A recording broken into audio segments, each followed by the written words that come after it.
Can I still play cricket in heaven? 1947 to 1979. Outside of Pakistan, I am mainly known for my 21-year-long cricket career.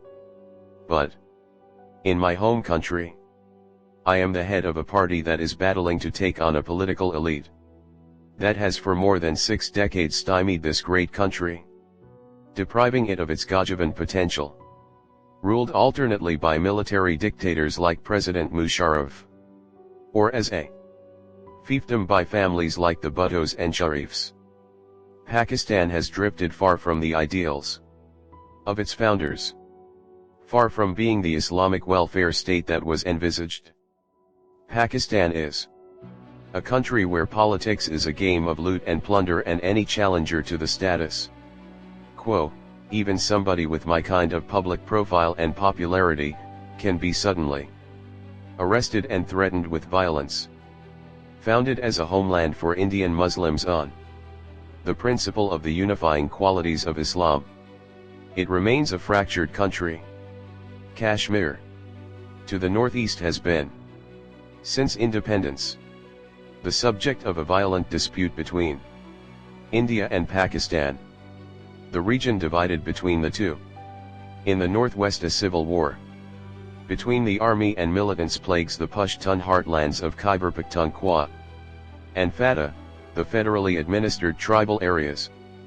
Baluchistan, a vast, rugged, unexplored and thinly populated province bordering Iran and Afghanistan, simmers with a separatist insurgency. To the south, the Arabian Sea washes against the shores of Baluchistan and Sindh, where the provincial capital Karachi is riven with fighting between various ethnic groups, including Pashtun immigrants and the descendants of Muslims who came from the other side of the border at partition, referred to as Muhajirs, or refugees. Meanwhile, Punjab, home to more than half of the country's population, is resented by other provinces for monopolizing Pakistani political power and prosperity. For me, our country's woes began soon after Pakistan was created in 1947, when we lost our great leader Jinnah. Pakistan, which means land of the pure, was just 5 years old when I was born. We had such pride in our country then, such optimism. We were a new nation, wrested out of the dying British Raj as a homeland for Muslims. Gone were the insidious humiliations of colonialism and the fear of being drowned in an overwhelming Hindu majority in an independent India. We were a free people, free to rediscover an Islamic culture that had once towered over the subcontinent, free to implement the ideals of Islam based on equality and social and economic justice. A democracy, as Pakistan's founding father Muhammad Ali Jinnah said, not a theocracy. We were to be the shining example in the Muslim world of what Islam could achieve, were it allowed to flourish. Such dreams we had. It was only much later that we discovered how hard it would be to fulfill these dreams, even in a brand new nation like ours, unburdened by the rigidities of history. As the years went by, we built our own tormented history, and drifted further and further away from the ideals that had inspired Pakistan's creation. Pakistan's roots lay in the final days of the British Raj in India.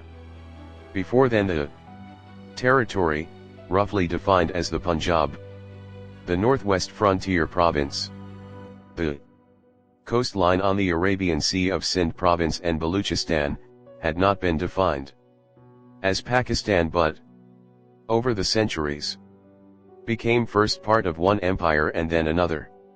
The British, initially through the East India Company and later through the British Army, controlled the area from the early part of the 19th century onward.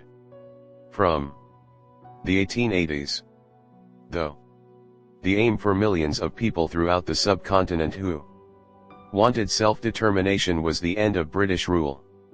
The Indian National Congress, which initially included Muslims, worked to achieve this end. The British did not want to relinquish control, but the Second World War weakened Britain economically and politically.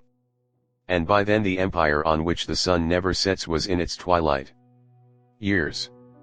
The Indian National Congress negotiated with the British to bring about the end of their rule over India. And they wanted to see the whole subcontinent remain one country. Here the histories of the two nations starts to diverge, wary of Hindu nationalism, and mindful of the kind of violence that took place at sporadic intervals over the 1920s and 1930s in different cities and provinces in India. The All India Muslim League took a different view.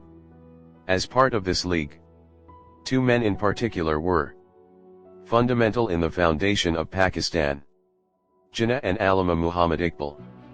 Iqbal, who died in 1938, 9 years before the creation of Pakistan, is the visionary poet philosopher considered to be the spiritual founder of Pakistan. In 1930, in an address to the All India Muslim League, he said, "I would like to see the Punjab, Northwest Frontier Province, Sindh and Baluchistan amalgamated into a single state. Self-government within the British Empire or without the British Empire. The formation of a consolidated Northwest Indian Muslim state appears to me to be the final destiny of Muslims, at least of Northwest India, believing that the Indian Muslim is entitled to full and free development on the lines of his own culture and tradition in his own Indian homelands." Iqbal felt that this was a necessary stage for the Muslim community to develop its collective selfhood, or khudi. Iqbal not only conceived of a self-governing Muslim state. His passionate voice awakened and activated Indian Muslims, motivating them not only to strive to free themselves from the bondage of imperialism and colonialism, but also to challenge other forms of totalitarian control, believing fervently in human equality and the right of human beings to dignity, justice and freedom. Iqbal empowered the disempowered to stand up and be counted. When I was older, I found Iqbal's work hugely inspirational.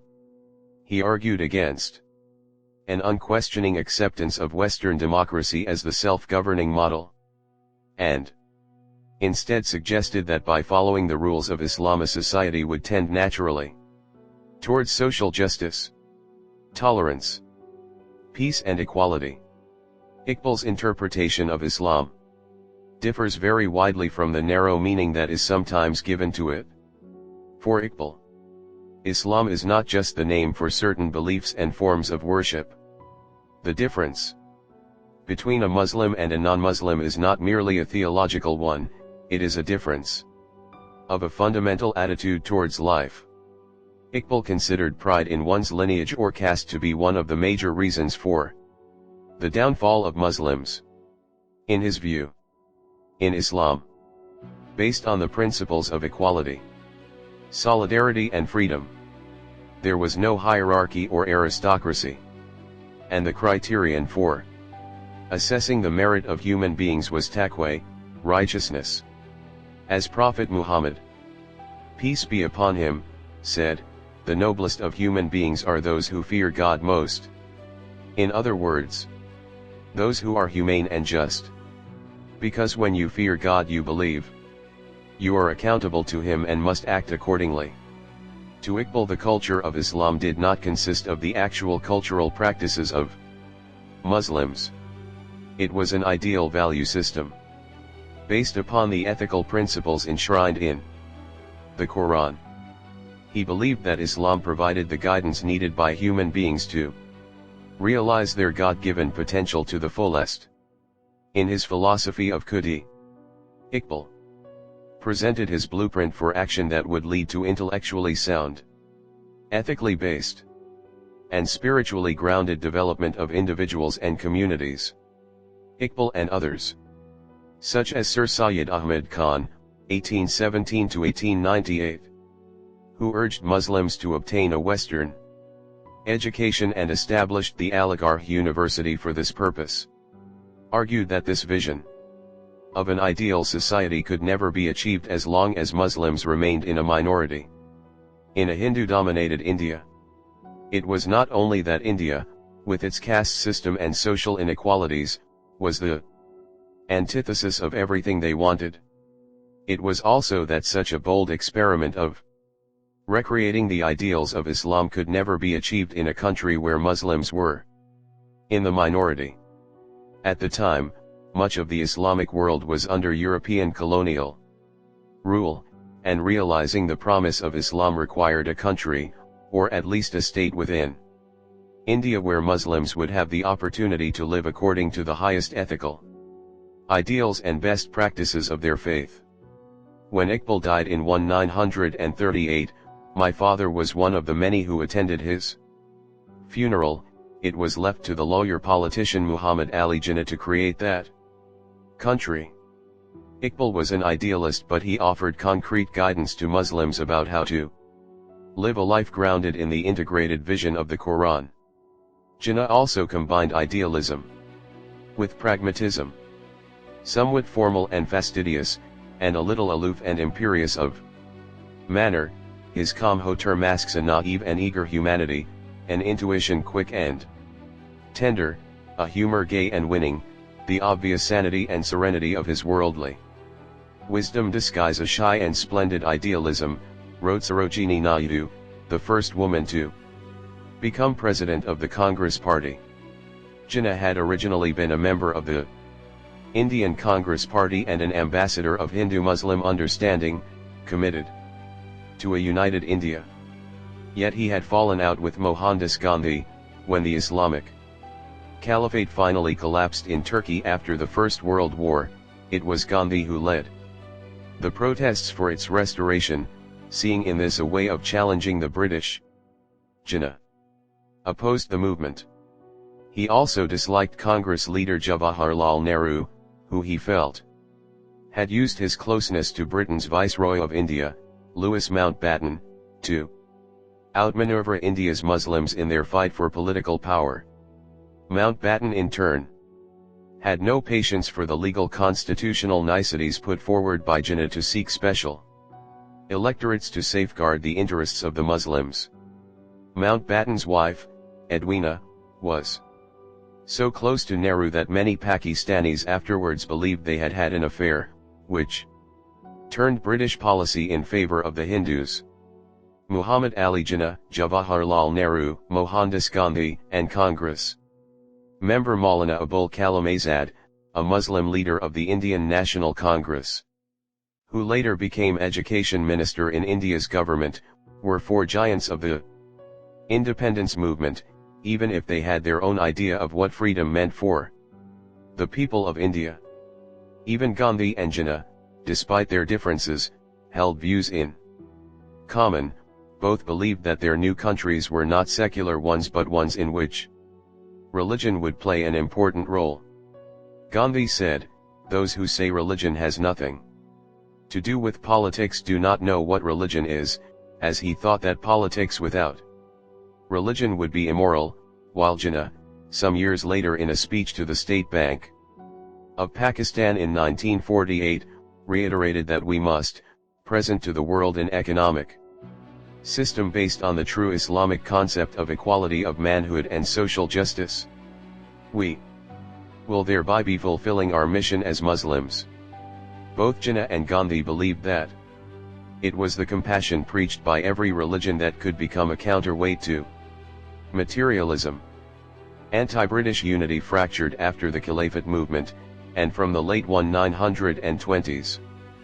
Political battles within the Congress led to unrealistic demands being made of the Muslim organizations. This intransigence meant that Hindu revivalists were left with the greater part of the blame for the failure to reach some form of Hindu-Muslim agreement, observed Professor Francis Robinson. Jinnah no longer believed Muslims would be safe in a united India. At a meeting of the Muslim League in Lahore in March 1, 940, Jinnah added his voice to a call for the creation of two states, one for Hindus, the other for Muslims.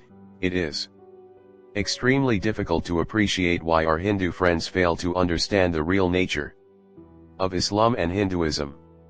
They are not religions in the strict sense of the word, but are, in fact, different and distinct social orders. And it is a dream that the Hindus and Muslims can ever evolve a common nationality, he declared. The Hindus and Muslims belong to two different religious philosophies, social customs, literatures. They neither intermarry nor interdine together, and, indeed, they belong to two different civilizations, which are based mainly on conflicting ideas and conceptions. Their aspect on life and of life are different. It is quite clear that Hindus and Muslims derive their inspiration from different sources of history. They have different epics, different heroes, and different episodes. Very often the hero of one is a foe of the other, and likewise, their victories and defeats overlap. To yoke together two such nations under a single state, one as a numerical minority and the other as a majority, must lead to growing discontent and final destruction of any fabric that may be so built for the government of such a state. At this time, democracy was still evolving in the world, and people did not believe that it could accommodate different religions and ethnic groups. In what is known as the Lahore Resolution, the meeting rejected the concept of a united India on the grounds of growing intercommunal violence, and demanded that the areas in which the Muslims are numerically in majority, as in the northwestern and eastern zones of India, should be grouped to constitute independent states in which the constituent units shall be autonomous and sovereign. 7 years later, Pakistan was born. Although it was, as Jinnah complained, a moth-eaten state with far less territory than its supporters had envisaged. It was created in two wings, West and East Pakistan, separated by 1.000 miles of Indian territory. The great provinces of Punjab and Bengal had been split apart, and at least 1 million people died in the tide of migration as Muslims moved into Pakistan, and Hindus and Sikhs fled to India. I had an uncle in the Pakistani army who was protecting the Punjab border crossing at the time. He always said that the bloodshed he saw during those 6 weeks was worse than anything he had seen in 4 years of fighting against the Japanese on the Burmese front in the Second World War. He was appalled by the butchery, from which not even women or children were spared. Estimates of the numbers who died range from 200,000 to over 1 million. More than 12 million were made homeless by the act of partition and had to travel long distances to settle in new parts of the country. And vast refugee camps sprang up as a result. Families and communities were devastated, as those widowed and orphaned in the slaughter had to take what was left of their belongings on a voyage to a new part of the country, where they would be unknown and, often, unwanted. Margaret Bourke-White, the American photographer and the first female war correspondent, called partition a massive exercise in human misery. The experience for individuals, in the accounts I heard and read, was heartbreaking. A 16-year-old boy joined the Pakistani army and was based on the border. There were atrocities committed by all sides, Hindus, Sikhs and Muslims. I saw people arriving on the trains that had been mutilated, women who had been raped, and children who had been traumatized. I remember thinking at the time, is this what freedom means? I had 3 uncles who lived in Simla at the time. Amid the chaos, we had lost contact with them. We never found them. Amid the horror there were often stories of Muslims concealed from their would-be attackers by their Hindu neighbors. Or the same tale but told by Hindu survivors. One such, from Yahang in West Punjab, remembered Mr. Qureshi, who helped several Hindu families reach the border, only to be murdered as a non-believer by his fellow Muslims for having saved them. The madness that took place was exactly that, a madness. No one anticipated or dreamt that such things would happen. And certainly no one expected the violence to reach such heights. Was it a reaction to the end of British rule? A release of pent-up frustrations after the decades of humiliation? It suited the British for there to be division between the peoples of India, and they actively fostered this. As an incoming viceroy, the Earl of Elgin was informed in 1861, "We have maintained our power in India by playing off one party against the other, and we must continue to do so." The haste with which the plan for partition was implemented certainly contributed towards the hostile atmosphere that created such mayhem. And the British were very much responsible for setting this timetable.